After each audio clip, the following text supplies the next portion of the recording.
Estamos numa série onde nós estamos tratando alguns vícios. E hoje eu estou aqui para falar com vocês sobre um vício que tem nome de monstro, tá certo? Mas não se assusta, porque ele talvez é mais comum do que a gente imagina. Talvez esse vício acomete algumas pessoas. Esse vício é o vício da farmacodependência. Farmacodependência, o que é isso? Vício em medicamento, vício em remédio. Conhece pessoas assim? Eu vou falar para vocês, irmãos, vou abrir o coração aqui para vocês, que eu me vi já viciado em medicamento.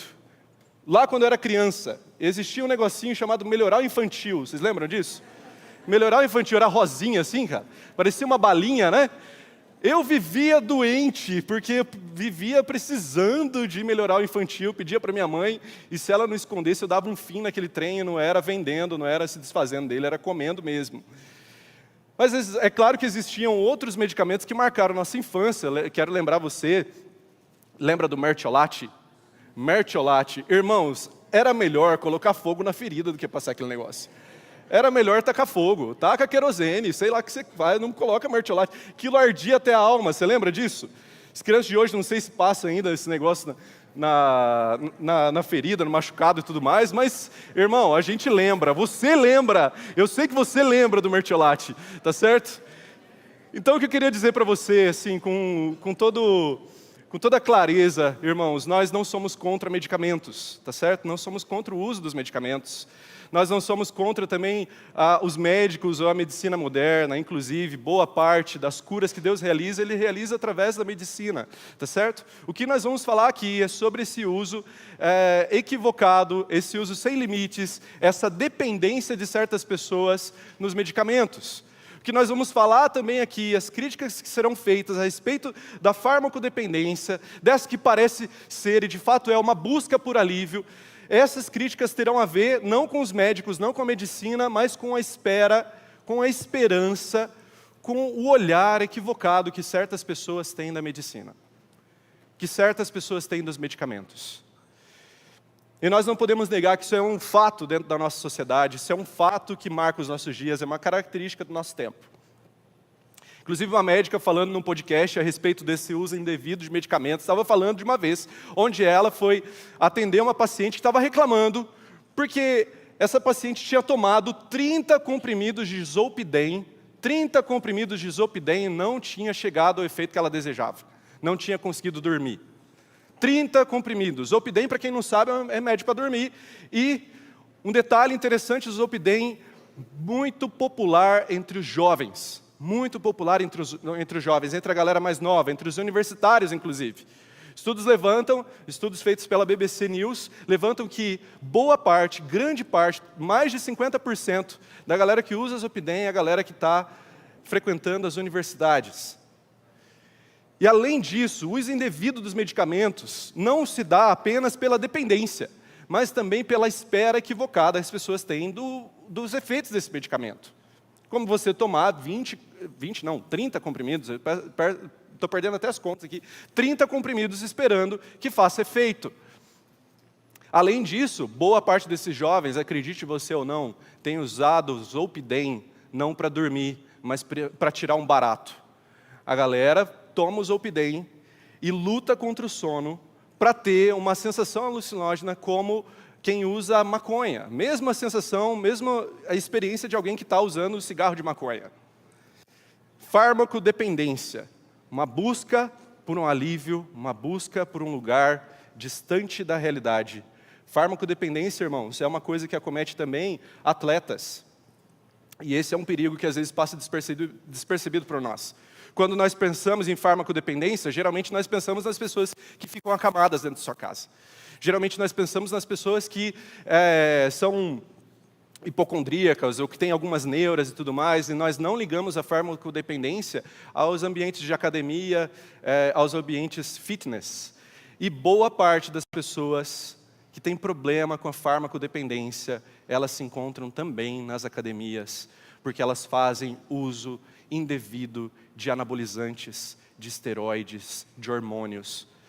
E um influencer digital, youtuber, ele relatando sobre a sua experiência com os anabolizantes, com esses fármacos, que foge um pouquinho da regra, um pouquinho do padrão, do que vem à nossa mente quando nós pensamos em pessoas dependentes de remédio.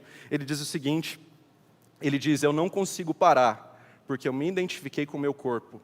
O físico para mim vai além da saúde. Ele já tem um valor identitário, e eu sei que não é só comigo que funciona assim. O que ele estava dizendo é que ele não consegue largar os anabolizantes, porque aqueles anabolizantes levariam junto dele a sua identidade. Porque ele é o corpo que ele esculpe, ele é o corpo que ele cultiva, e aquele corpo não poderia ser mantido sem o uso de anabolizantes. Agora, tem uma coisa muito interessante aqui. Nós falamos e nós pensamos, às vezes, na dependência de medicamentos como um alívio, como um refúgio, como é parte do título aqui dessa mensagem. Mas as pessoas que têm problema, têm dependência com medicamentos, buscam também, como é o exemplo desse influencer digital, desse youtuber, desse maromba, desse cara que já foi campeão de alguns concursos de fisiculturismo. Essas pessoas buscam também nos medicamentos identidade. Identidade tem a ver com segurança. Segurança tem a ver com afirmação. Afirmação tem a ver com paz. As pessoas buscam identidade, paz e segurança nos medicamentos. Agora, algumas perguntas são muito importantes aqui diante desse quadro inegável. Por que é que as pessoas continuam tentando, da maneira que elas tentam, fazer o uso, esperando o resultado que elas esperam desses medicamentos? Qual é o tipo de incômodo que leva uma pessoa a consumir 30 comprimidos de um mesmo medicamento para conseguir dormir durante a noite? O que é que leva as pessoas a se afirmarem, a buscarem sua identidade em frascos de medicamento, como é o caso desse fisiculturista? Qual é o problema que está habitando, que está repousando nesses corações? Qual é o problema a ser tratado? Porque se nós estamos aqui pensando nos vícios, nós estamos aqui pensando em problemas. E talvez o problema que envolve esse vício tenha a ver com uma coisa um pouco diferente do que você imagina. Você que veio aqui pela primeira vez, você que está vindo aqui nos visitar hoje. Inclusive, se você não me conhece, eu quero me apresentar a você. Meu nome é João, eu sou parte da equipe pastoral aqui da comunidade. Eu posso te dizer que é um prazer te receber. Agora, qual é o incômodo? Qual o problema é tentado resolver por pessoas que tomam medidas tão drásticas assim? E eu gostaria de perguntar a você hoje. Você que é acometido por esse problema, qual você imagina que seja a razão de toda essa busca? E nós temos várias explicações para esse problema. Várias explicações, várias são as abordagens, mas eu hoje estou aqui para trazer para você a explicação vinda de Deus. Porque se você veio na igreja hoje, é porque você quer ouvir as palavras de Deus. E se Deus te trouxe aqui hoje, Ele quer que você ouça as palavras que vêm dEle. A explicação que vem dEle. E a explicação que vem dEle está lá em Gênesis, no capítulo 3. E você pode acompanhar a leitura comigo, que vai estar no telão, ou você pode acompanhar através do teu aplicativo da Bíblia ou a tua Bíblia impressa. Gênesis, capítulo 3, versos 6 a 8, nos dá o quadro do verdadeiro problema. O problema a ser tratado é o problema que está explícito aqui em Gênesis, no capítulo 3, do verso 6 a 8. Gênesis 3, 6 a 8. E diz assim: quando a mulher viu que a árvore parecia agradável ao paladar, era atraente aos olhos e, além disso, desejável para dela se obter discernimento, tomou do seu fruto, comeu e deu a seu marido, que comeu também. Os olhos dos dois se abriram e perceberam que estavam nus, então juntaram folhas de figueira para cobrir-se. Ouvindo o homem e sua mulher os passos do Senhor, Deus, que andava pelo jardim quando soprava a brisa do dia, esconderam-se, presta atenção aqui, esconderam-se da presença do Senhor entre as árvores do jardim. Duas, talvez três passagens aqui muito importantes. Perceberam que estavam nus, então juntaram folhas de figueira para cobrir-se. E no verso 8, esconderam-se da presença do Senhor entre as árvores do jardim. Para nós entendermos o problema que é buscado solução através dos fármacos, nós precisamos voltar à nossa origem. Voltar ao início da nossa história. E o início da nossa história é a criação. A palavra de Deus diz, e de fato é assim, Deus criou perfeitas todas as coisas. Cada coisa que Deus criava, Ele dizia, no fim de todas elas, que era bom, que era muito bom. E ser bom diante de Deus, irmãos, é ser perfeito. Era assim que era a criação, perfeita, sem sombra de falhas, sem sofrimento, sem dores, sem imprevistos, com total segurança e total paz. Assim era o lugar onde o homem habitava, assim era o Éden, assim era o lugar de criação. Mas o que acontece aqui é que o que nós vemos é o rompimento do homem com Deus. Deus deu apenas uma direção para o homem, você sabe qual é. E homem aqui eu estou me referindo a homem e mulher, tá certo? Vamos todos nos incluir aqui nesse grande problema que aconteceu. A única direção de Deus era que o homem não comesse da árvore do conhecimento do bem e do mal. E o homem foi na direção contrária. Foi na direção contrária e a mulher comeu e entregou o fruto a seu marido, que também teve sua responsabilidade e o comeu. E o que nós percebemos aqui então, diante dessa situação, diante dessa catástrofe, essa que é a maior tragédia da humanidade, o desligamento, a desconexão com Deus, o que vem dela, as consequências, os efeitos são, em primeiro lugar, um rompimento interpessoal, um rompimento entre as pessoas, em que Adão e Eva perceberam que eles estavam nus. E o que é que eles fazem? Eles pegam folhas para cobrirem-se. E as folhas aqui representam esse desligamento entre os dois. Agora existia separação entre eles. Existia algo entre o homem e a mulher. Existia algo entre aqueles que não tinham reserva nenhuma entre um e outro. Agora existia uma separação entre os iguais. Uma separação interpessoal. E nós podemos perceber isso nos nossos dias. Isso não é revelado apenas nessa folha de figueira que eles utilizaram para se cobrir. Essa separação, ela tem aplicação, por exemplo, na alienação parental, em que pais são capazes de passar meses, anos, sem ver os seus filhos. São capazes de ficar um tempo inconcebível da parte de pais que realmente entendem essa importância, a importância de serem presentes na vida de seus filhos. Por quê, irmãos? Porque eles têm agora um coração rompido com o seu próximo. Abusos, assédios, vários outros problemas oriundos dessa situação podem ser vistos no nosso meio. Quando a gente olha para atrocidades em que algumas pessoas fazem com as outras e você pensa, meu Deus, como alguém pode fazer isso com o outro? E isso revela um coração desconectado com o seu próximo. Desligado com o seu próximo, onde um não enxerga o outro como seu semelhante. Agora, além disso, nós vemos também, fruto dessa catástrofe, dessa tragédia, desse rompimento, um rompimento espiritual. O homem agora está desconectado com Deus. O homem está desligado do seu Criador. E nisso ele cai na angústia e no desespero. O homem foge de Deus, esconde-se de Deus no Éden. Esconde-se atrás das árvores, atrás da criação. Existe agora algo entre o homem e Deus. E esse algo é o vazio existencial que leva as pessoas ao desespero. E cá entre nós, isso parece muito distante, mas é muito presente, na verdade. Quantas pessoas dizem que elas não sentem um peso no coração, um nó na garganta, que elas não sabem explicar o porquê, e muitas vezes se veem perdidas em sua existência. E além disso, além de tudo isso, houve também um rompimento existencial. Agora o ser humano não tem mais sentido para viver, afinal o seu sentido era governar sobre o Éden. O seu sentido era dado por Deus. O sentido pelo qual ele foi criado era encontrado apenas no Senhor, e agora ele é rompido. Nesse estado de rompimento, de desconexão, ele não encontra mais o motivo de sua existência. E aqui nós encontramos eco dessa realidade nas pessoas que sofrem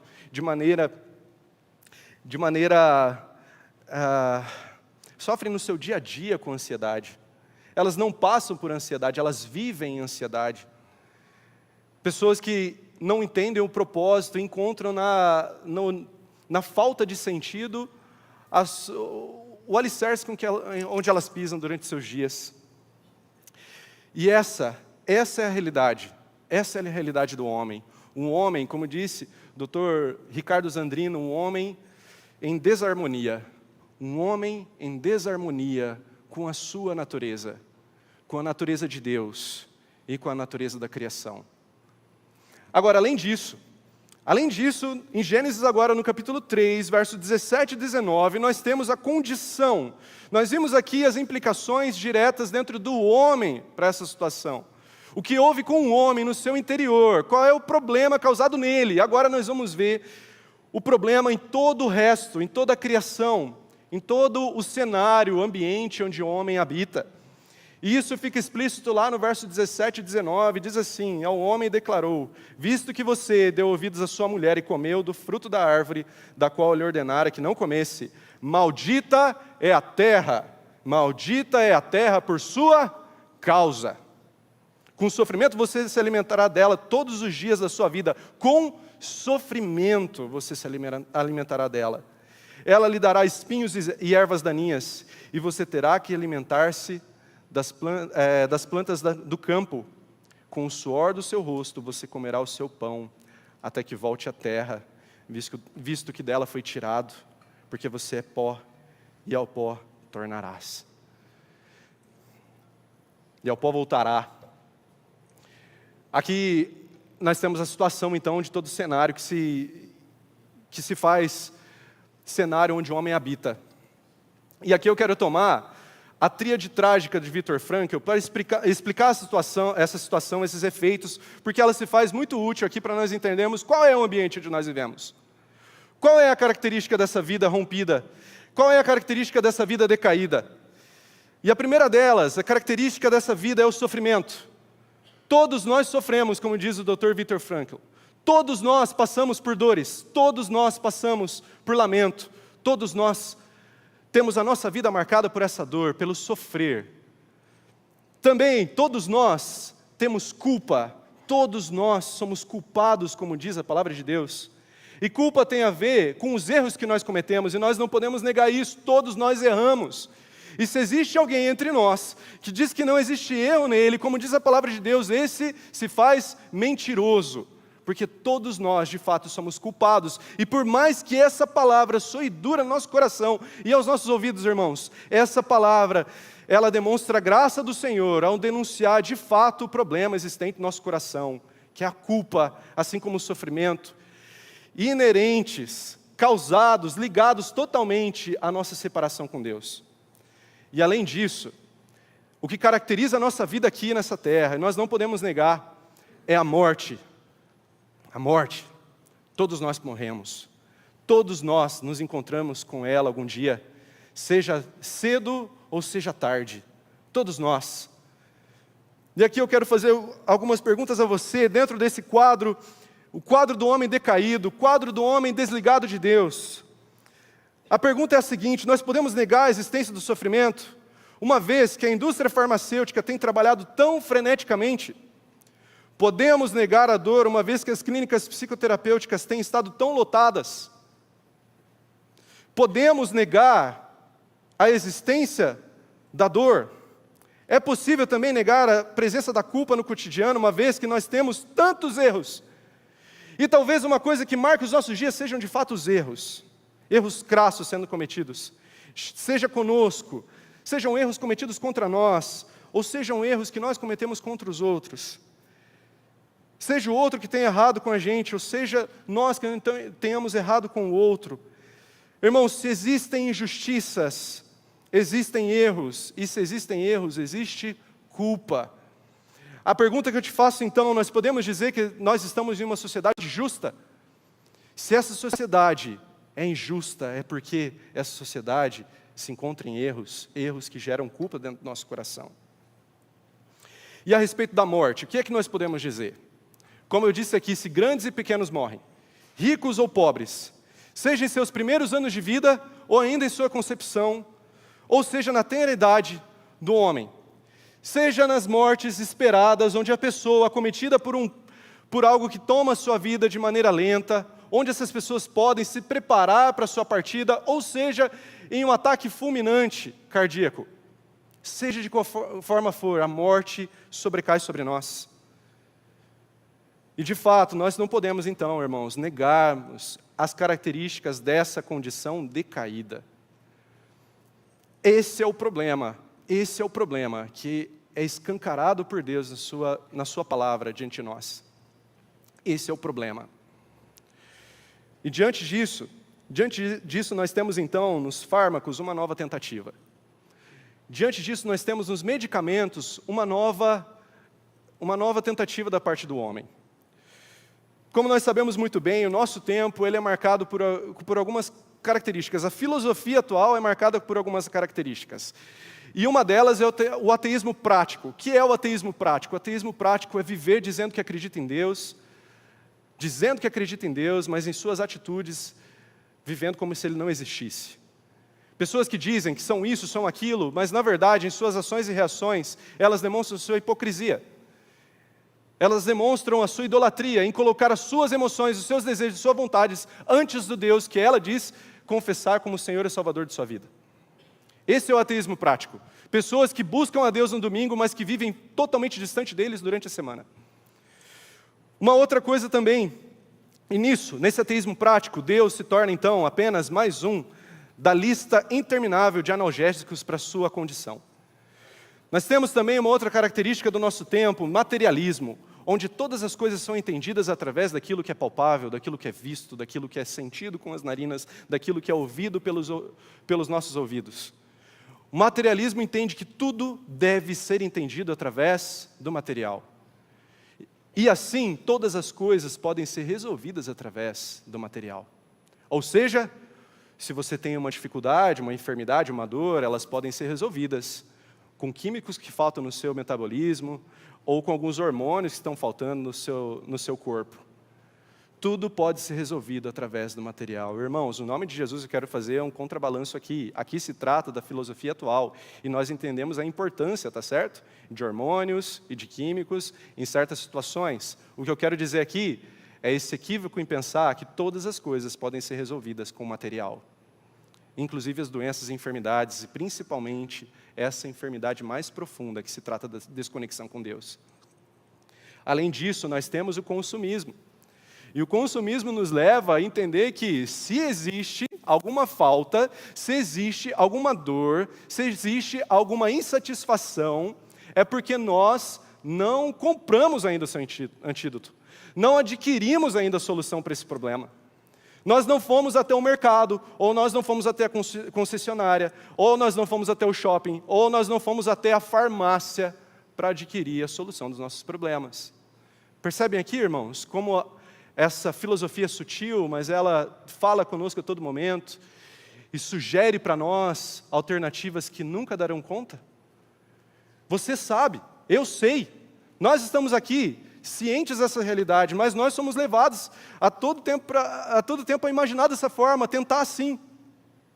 E mais uma vez eu quero reiterar aqui não tem a ver com a intenção da medicina, mas com a responsabilidade que as pessoas têm dado aos medicamentos. E nós podemos entender da seguinte forma, então, o homem atual, materialista, consumista, esse homem acometido por esse ateísmo prático, esse homem, então, ele compreende, olhando para a medicina como uma ciência invariável, ele tende a compreender, então, o diagnóstico como um laudo, diagnóstico ou laudo como identidade. Diagnóstico ou laudo como identidade. Quantas pessoas você vê assim? Quantas pessoas justificam seus erros, justificam seus vícios, justificam suas imperfeições num laudo ou um diagnóstico que elas receberam? Irmãos, no nome de Jesus eu falo para vocês aqui como um irmão, e falo para vocês com muito amor e com muita sensibilidade, com a sensibilidade de alguém que é pai de uma criança com autismo, uma criança que tem um laudo, que tem um diagnóstico. Irmãos, o nosso desafio é enxergar as pessoas para além dos seus laudos e além dos seus diagnósticos. Meu desafio como pai é enxergar o meu filho para além dele. É enxergar o meu filho como uma criança. E tratar do meu filho dentro desses desafios que ele possui em sua identidade. Esse diagnóstico que é parte de sua identidade, não toda a sua identidade. Tratar ele como uma criança e cuidar dele na responsabilidade que Deus me deu de cuidar dele no caminho do Senhor.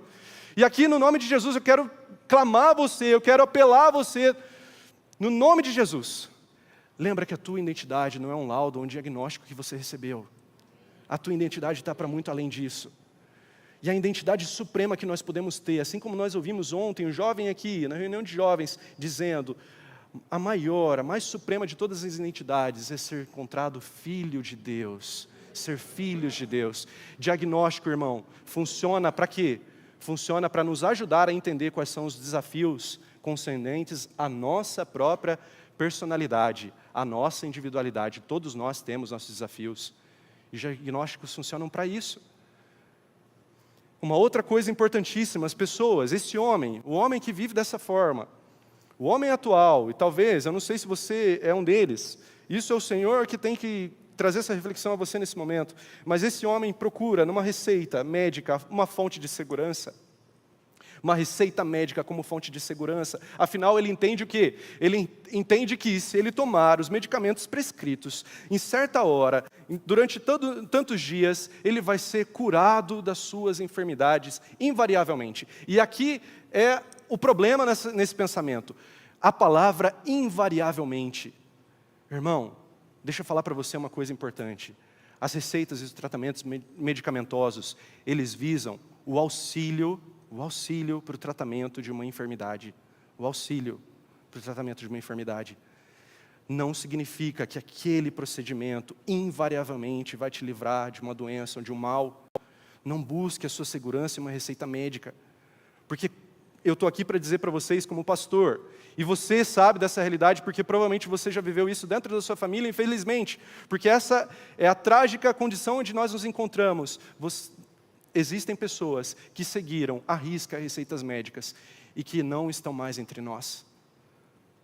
Porque existem muito mais coisas entre nós e o Senhor do que diz a nossa vã filosofia.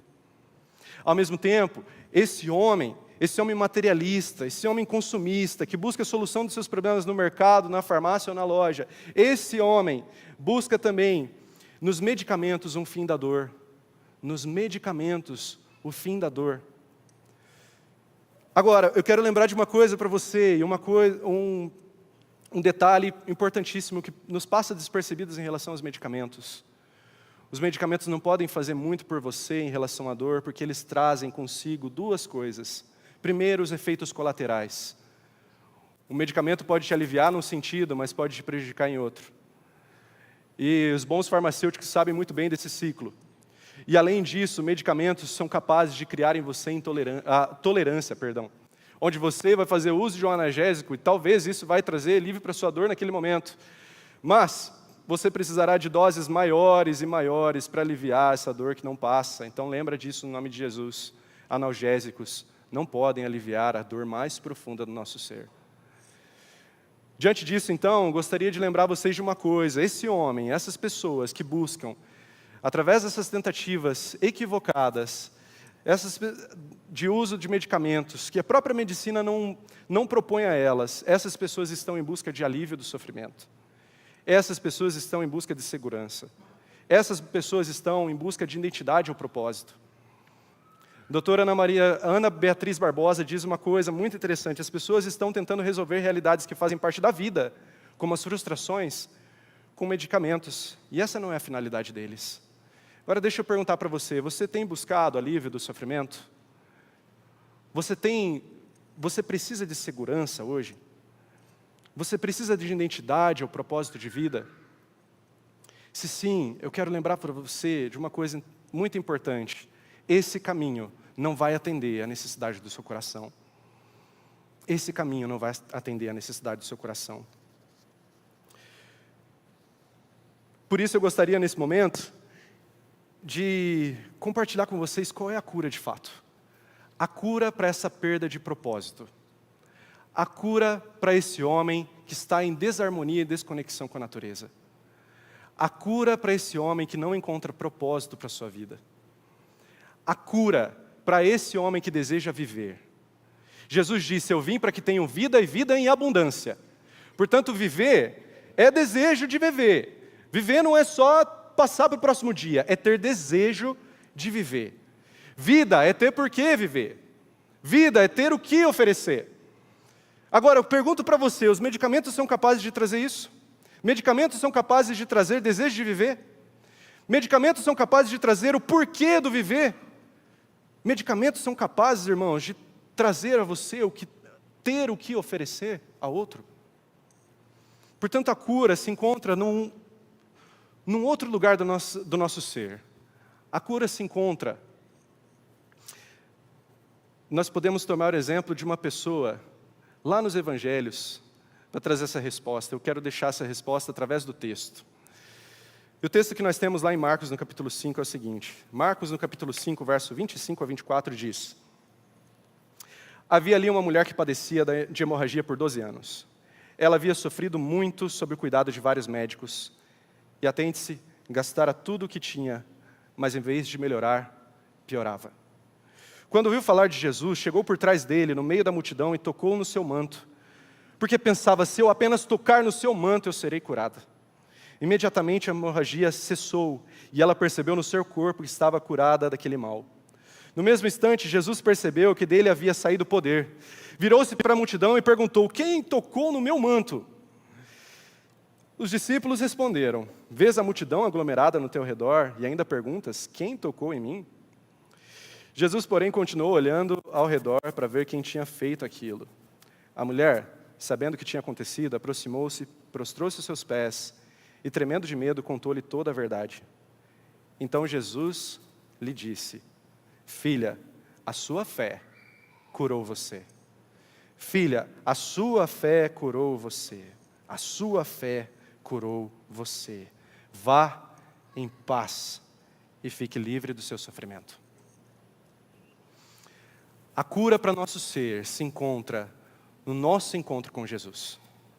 A cura para nossa dor, para essa dor que analgésico não pode tirar, para esse sofrer que um diagnóstico, um laudo não pode trazer respostas, para essa insegurança buscada pelos homens mais fortes em uma medicação.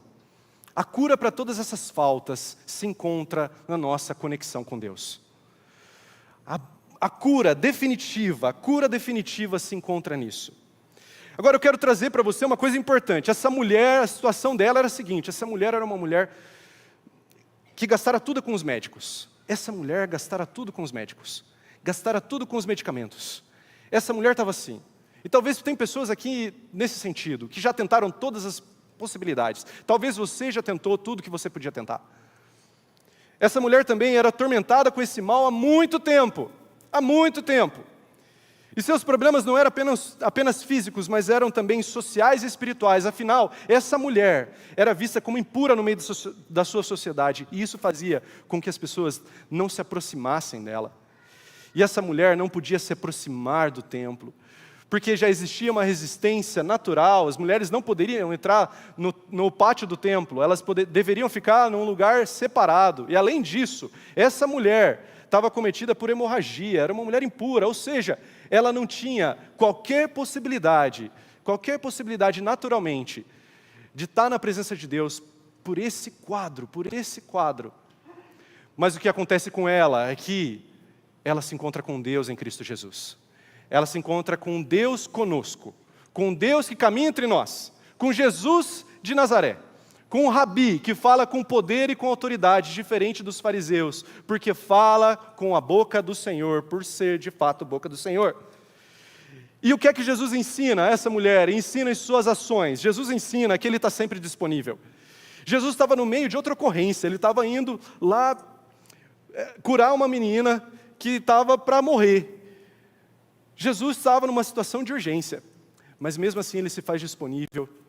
E Ele tem tempo para aquela mulher. Eu quero dizer para você, Jesus está disponível para você também. Talvez você está pensando que Ele não tem tempo para pensar em você, não tem tempo para o teu problema. Ele tem. Talvez quem não tem são as pessoas. Talvez quem não tenha sejam as pessoas que você colocou a tua confiança. Agora, irmão, em nome de Jesus, se você veio aqui hoje de manhã, é para você lembrar que mesmo que uma mãe abandone seu filho, Ele jamais nos abandonará. Ele sempre vai estar disponível. Ele está disponível aqui hoje para te ouvir. Também Jesus mostra que nada passa despercebido por Ele. Ele sentiu, Ele percebeu, poder saiu dele. Agora, uma coisa importante também, não existe nada que não pode ser feito por Jesus. E na sua ação nós percebemos que Ele se conecta e se dirige àqueles que confiam nele. A conexão com Deus pode ser restaurada E os efeitos de toda essa situação podem ser desfeitos pela nossa conexão com Deus. Esse cenário revela a cura para a condição de desconexão e harmonia. Ao se encontrar com Jesus, aquela mulher podia seguir em paz. E eu quero deixar uma verdade profunda do Evangelho para você nessa manhã. Estar em paz com Deus é a cura para todas as enfermidades. Estar em paz com Deus é a cura para todas as enfermidades. Porque essas pessoas que têm paz com Deus, essas pessoas, para elas, a culpa que é característica do nosso tempo, não é mais um peso que elas carregam, mas a culpa é um convite à mudança. E eu quero, no nome de Jesus, dizer uma coisa para você, da parte do Senhor: a culpa que você carrega é uma oportunidade hoje, para que você mude, para que você tenha uma transformação, que você não tente mais viver a vida com a tua maneira de viver, que você não pense mais a vida como você pensa, mas que você venha pensar com os pensamentos de Deus, e que você venha olhar a vida com os olhos de Deus, e que você venha viver a vida com a vida de Deus. A culpa para as pessoas que têm paz com Deus é um convite para mudança. Também, o sofrimento é um lembrete de que para essas pessoas, elas sabem disso, o sofrimento é um lembrete de que nós não somos daqui, irmãos. De que nós não somos desse tempo. De que nós somos do mundo por vir, onde serão feitas novas todas as coisas. E Jesus disse que Ele vem e fará novas todas as coisas. E Jesus disse que quando Ele vier não haverá mais pranto, nem lágrima, nem sofrer, nem ranger de dentes. É a esse mundo que nós pertencemos, a esse reino, ao reino de Jesus. Então se lembre, porque as pessoas que têm paz com Deus sabem disso. Que o sofrimento não é um martírio, é um tormento. O sofrimento é um lembrete sempre de que essa vida é passageira, mas que a vida eterna começa dali adiante. Essas pessoas, as pessoas que têm paz com Deus, elas entendem também que a morte, característica dessa situação, dessa condição que nós vivemos, é uma transição de condição, não é o fim. A morte não é o fim. E aqui eu quero encerrar trazendo para vocês a história de uma pessoa. Nós, como pastores, somos surpreendidos sempre, né? E eu me lembro, nunca vou me esquecer disso. Ainda no início lá do ministério, talvez no primeiro ou segundo ano de ministério, fui na casa de uma mulher que tinha sido batizada no domingo, e no sábado seguinte ela sofreu um AVC. E essa mulher estava acamada, essa mulher não conseguia mexer direito a sua boca para falar. E buscando as palavras de consolo, eu cheguei até essa mulher e eu vou abrir o coração aqui para vocês, irmãos. Eu comecei a gaguejar, tentando buscar as palavras certas para aquela mulher. E ela falou para mim: pastor, eu posso dizer para o senhor uma coisa? Todas essas coisas aqui não me afastam de Deus, ao contrário, me aproximam dEle, porque eu sei que se eu morrer, amanhã eu vou estar com o Senhor. Irmãos, quantas pessoas, nós que vamos visitar pessoas nos leitos do hospital, quantas pessoas estão ali passando por seus momentos finais, buscando, e estão passando por seus tratamentos medicinais, e estão ali seguindo as receitas médicas, mas estão com um quadro totalmente negativo, onde as possibilidades são contrárias a elas, e você olha para essa pessoa e ela está em paz. Por quê? Porque essa pessoa já teve o seu problema resolvido. Essa pessoa está em paz com o Senhor. Agora eu quero fazer uma pergunta para você, no nome de Jesus. Você pode dizer que você tem paz com Deus? Você pode dizer com todo o teu coração, com todas as fibras do seu coração, com toda a certeza da tua mente, com toda a convicção que você tem paz com Deus? Você pode dizer que o Senhor habita em você, você é habitado por Ele? Você pode dizer, você entende hoje que a dor é passageira, que o sofrimento é um lembrete e que a morte não é mais o fim? Talvez você veio convidado por alguém aqui hoje, mas Jesus tem um plano e tinha um propósito maior para você nessa manhã. Ele queria se encontrar com você. Eu quero nesse momento então orar por você. Quero te lembra disso. A maior de todas as curas é ter paz com o Senhor. O maior de todos os alívios é ter paz com Jesus. Você pode fechar os teus olhos nesse momento? Senhor, nós estamos aqui agradecidos pela Tua palavra, Deus. Nós agradecemos porque o Senhor, nesta manhã, veio falar conosco. O Senhor venha nos lembrar, Senhor. O Senhor venha nos lembrar, ó Pai, que a culpa não é mais um peso que nós temos que carregar. O Senhor venha nos lembrar, Senhor, que o sofrimento é um lembrete de que nós não somos daqui, Senhor. O Senhor venha nos lembrar que a morte não é o fim. Eu oro agradecido nesse momento, então, Senhor, pedindo que o Senhor Jesus venha se revelar a nós, assim como o Senhor se revelou aqui. Que o Senhor venha nesse momento, ó Deus, através dessa canção, tocar os corações que precisam ter paz com o Senhor. Toca as pessoas, Senhor, que têm medo da morte. Toca as pessoas, Senhor, que têm uma dor que não vai embora. Toca as pessoas, Senhor, que encontram no sofrimento, Senhor, que encontram no sofrimento a dúvida de sua existência. Toca nessa hora, Senhor, e lembra quem o Senhor é. Lembra, Senhor, nos lembra. Coloca isso no nosso coração, de que a maior de todas as dádivas é ter paz com o Senhor, ó Deus. Nós oramos assim, no nome santo de Jesus.